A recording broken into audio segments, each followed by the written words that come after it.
Hello. I brought my husband today. You brought me? I brought you Where did you bring me? here. To the table? I brought you to the table.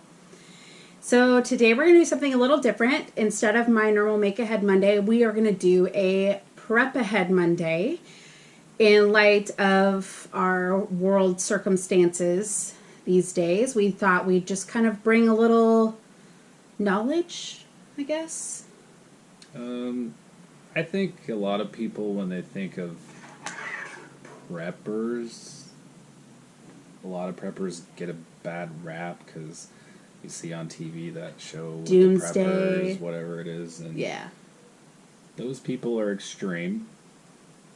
But it's still good to be prepared. And also, when you're talking about the difference in preppers, I would feel like I don't really know where we fall in, but you have to be really practical about it and think of things that actually could happen.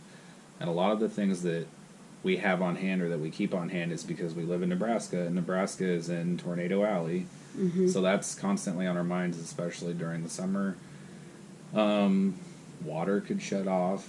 City water could shut off for whatever reason, which where we live in our neighborhood for at least 2 or 3 times in the summer, they shut the water off to fix pipes and they don't give us any notice.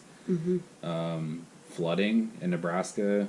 Occasional power outages. Anybody that lives in Nebraska or follows the news knows that last year Nebraska had tons of flooding. In fact, Fremont, the whole town was cut off because it was just surrounded by water. And that was kind of a freak thing. Like, what would you do if that was a situation? Like, are you prepared for that? So with everything currently going on and all those types of situations, this is just stuff that we do to stay prepared for any situations, not necessarily run out and get this stuff because something bad's going to happen, but Just so we don't have to worry. We don't have to sit and go, oh, are we having enough of this? You know, and honestly, we're not buying a whole lot extra than we normally would. No, but you should always have certain things on hand just for in yourself case. so you don't have to run out in an emergency to get those kinds of things. Main one that comes to mind is toilet paper. Everybody should have at least some extra toilet paper on hand, but now it's like a hot commodity. So it's Yeah. just having things on hand or keeping things, even if it's a small amount of something on hand for situations that might get out of control, like what we're dealing with now. So for our first thing that we made a small list for our first thing, water. You should have water on hand All the time. all the time. For us, in the wintertime, there's a tendency for our pipes to freeze. So there's always a chance that we may not have running water. So we have water on hand just in case for that Yeah. instance. Or like I said, they shut water off sometimes without our telling actual us. water shut off. Yeah. So yeah, you should have a couple gallons on hand just stored for, if you have 4 people in your house, you probably should store at least 8 to 10 gallons. I don't really know how much we have on hand right at the time. Off the top of my head, we probably have close to 10 or 15 gallons at any given time. Yeah, give or take. And we do a mix of, you know, like the big bottles and individual size bottles. We have a mixture of Really, whatever's cheap. whatever you can stock up on. You know, grab a case of water every so often when you're shopping. Simple. Put it away. Not only is water important for life, but there's a lot of things that you can't do in emergency situations that you need water for. Cleaning dishes, cooking, drinking, Rehydrating all staying those hydrated. dried foods that we made. Even flushing a toilet if you had to, because We've had to do that. really if your water's off and you don't, to stay sanitary, you're going to have to flush that toilet somehow. So water is like the number one thing that you should have some on hand. Second one kind of goes into food, I guess. We keep a lot of rice on hand because we eat a lot of rice. Now, as far as rice goes, get what your family's going to eat. You know, don't be picking up all this stuff because, you know, someone on the internet told you to because they say that's what you should have on hand. I think that really goes for all food. It really does. If you don't like rice, don't keep rice. But we Prep- eat a lot of rice. Prep what you eat and eat what you prep. Yeah. If you buy stuff, you know, beans. Beans is a thing in our household. Some of us eat beans, some of us don't eat beans. We do keep some on hand because they are a protein source, and I have learned ways to adapt it for our family that people will at least tolerate them. So if rice isn't a big thing, maybe try a different type of rice. There's so many different kinds. Or really just a Pasta. different- Yeah, I mean, you could keep. I recommend keeping dry goods. We've kept other kind of goods, and it hasn't really worked out. Dry goods seems to be the best for us. But pasta, if you like pasta, keep a lot of extra pasta on hand. Just make sure that it's packaged well enough to keep, or we like to reuse old pop bottles because once you put something in that, put the lid on, it's like impervious to pests and getting wet and things like that. So know your house and know where you're going to store these things to really So not do necessarily that we're recommending giving rice, but we eat a lot of rice, and I like rice. We There's tons eat a lot of rice. Tons of rice dishes that I love. Yeah. Flour is the next one. I mean, that's kind of an obvious. I mean, I feel like it's an obvious for me, but I do cook from scratch a lot. But flour can be used in lieu of a lot of things. You don't have something to thicken up a soup. You want to make some biscuits or something Yeah, quick. bread, Basic bread, because who knows when bread's going to be gone. Tortillas. We've been doing a lot of tortillas, and you can make that as simple as flour, water, and a little salt. It makes a passing tortilla. Kids won't know the difference.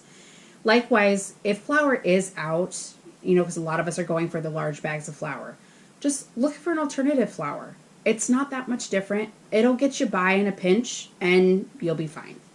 Yeah, even if you're not a baker or you don't cook or, a lot, I hate to say that I'm old, but it seems like the younger generations, like anyone from like age 20 to 25, they really don't do anything as far as like baking their own stuff. It's always, and that's kind of the direction of our country is headed. Like, no, everybody just wants convenience things, and they're not learning the skills. And So if you are one of the people that you have no idea where to start with flour and any of these things, Pinterest, Google, things to do with flour. Trust me, there are recipes. Just follow the recipe exactly. You'll be fine. If it doesn't work out the first time, you'll be fine. It'll be okay. next thing on our list we keep on hand is bleach. A lot of, with everything going on, bleach is sold out, or was, at least for a little bit, completely empty. We keep a gallon maybe on hand. At least a gallon. Roughly. At least a gallon. We always have some on hand. Keep a gallon of bleach on hand. It'll last forever, and you can clean with it. You can, disinfect water. Mm-hmm.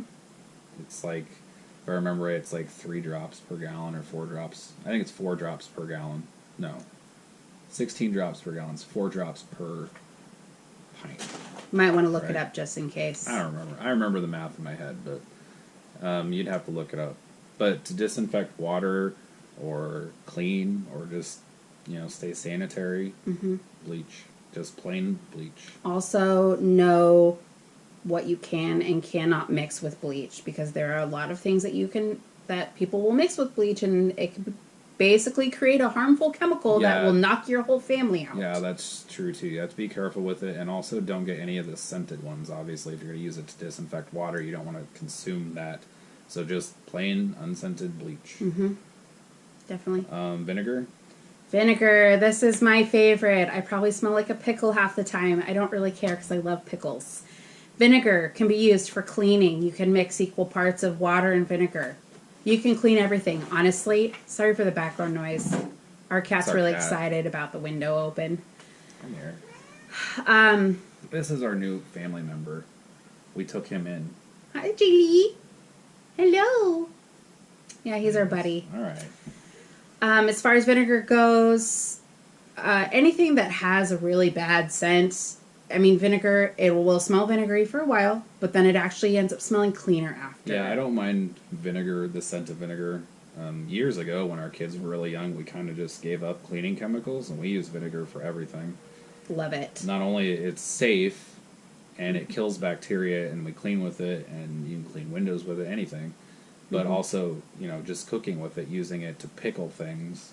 Yeah, you can make simple, with some salt and vinegar and throw in some cucumbers or something like that, make a salad, whatever. Pickled vegetables. Throw it in the fridge, you got it ready to go. So vinegar is multi-purpose, and a lot of people don't know that you can clean with vinegar. They think it's just You don't need the special vinegar bottle that says cleaning No. vinegar, regular vinegar, yeah.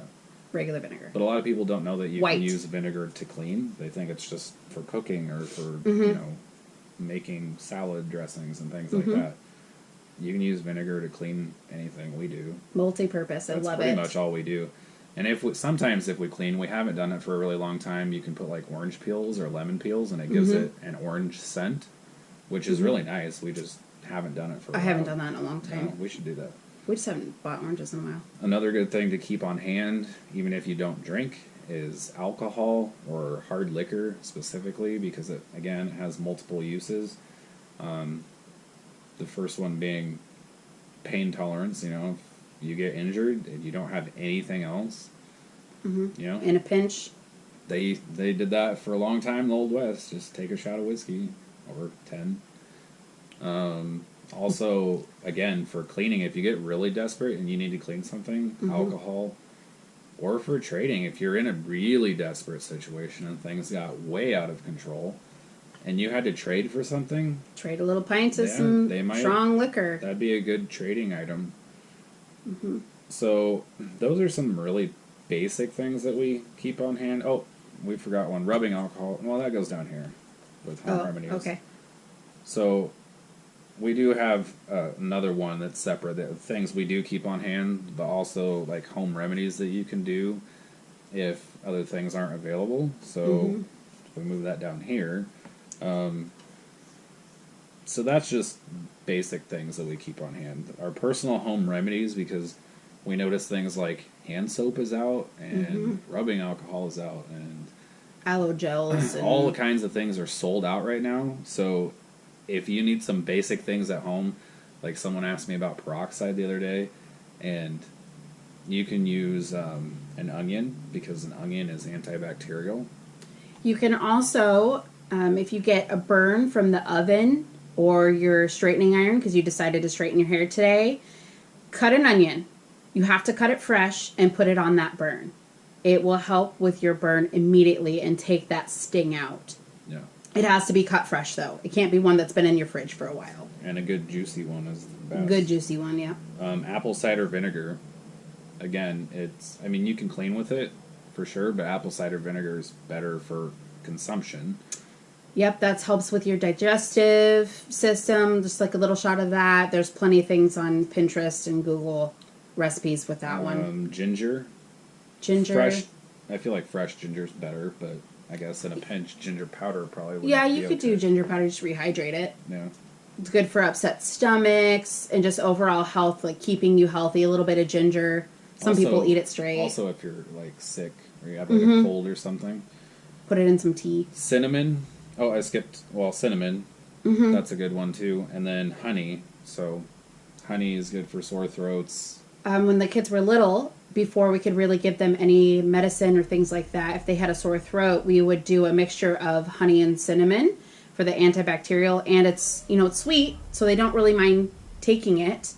And it's nothing out of the ordinary But for also, them. like you said, antibacterial. So if you had an onion and honey, and you put it in a mortar and pestle and ground it up, and it's gonna feel disgusting and probably I don't know how it would smell. But if you had a cut and you didn't have anything else to clean it with, you put that on there, and both of those things are antibacterial. Just wrap it up. So you wrap it up, and they've used honey for a long time throughout history for healing wounds and on wounds and things like that. It's just, like I said, it's part of that lost knowledge that nobody knows anymore. Also, lemon. Lemon, it's another one with a lot of properties. You can use your lemon for cleaning. You can use your lemon for consumption. You can use the zest of the lemon. I mean, you can use every part of the lemon. If you're worried about it going bad, zest your lemon out, throw it in the freezer. Save that zest for later. Yeah. I've seen people actually blend up an entire lemon, put it in some ice cube trays, and you've got lemon for whatever you need it for. Cleaning or Anything. Anything, really. Again, it's kind of the same thing as honey. You can use it for cleaning, or you can use it to make things smell nice, or you can ingest it, like sore throat, honey and lemon, knock out a sore throat. We have yarrow, which is a tea that we got that helped a lot with. I had a cold at the time, so I made some tea with yarrow and cinnamon and honey, and I tell you what, that knocked it out. That knocked your cold out like Yeah. nothing. That was impressive. Also, elderberry. Elderberry is great again for a cold or being stuffed up or anything like that. I know, like locally where we are, we have a lot of gals around that will make elderberry syrup or gummies or things like that. Go ahead, find the local gals. They've got the fresh stuff. Take part in it. That's really great just for overall health. If you don't like the taste of elderberry syrup, which I can't take it just I a don't. straight syrup, it's gross. No, I can't do like it. I actually put it in things like I've Coffee. made coffee. I've put it in brownies for my kids, their pancake batter, oatmeal. I've drizzled in their oatmeal, anything just to kind of get it in there. Or like syrup over pancakes. Oh or yeah, I've something. put it in the syrup too. So it just depends on what kind of form you have it in, I guess. Also, these last two things go along with things that are home remedies and also things that you should keep on hand, because these two I feel like could do a lot for just immediate like rashes and things like that. One is rubbing alcohol, and the second one is witch hazel. Yes. Rubbing alcohol cleans, disinfects cuts, does all that, and then witch hazel is good for Anti-inflammatory. anti-inflammatory. If you've got a rash going on, Ladies, if you can clean your face with witch hazel, I do that every night and just wipe my face real in quick. fact, a lot of the like makeup wipes and stuff that actually has witch hazel in it. So if you can just use straight witch hazel, it doesn't smell bad. It just has a unique smell. It goes away in no time. Yeah. But I use that all the time. So between rubbing alcohol and witch hazel, as far as topical skin treatments, those two things, I mean, for the most part, should take care of anything you really need to do. If it doesn't, you probably should see a doctor. Also, something we didn't put on here, coconut oil. Yeah, coconut oils. That can be used as We sunblock.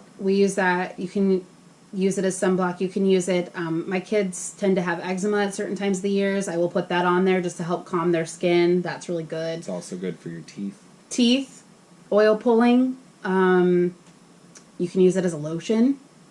You can use it for food wise. Yeah. That's a multi-purpose.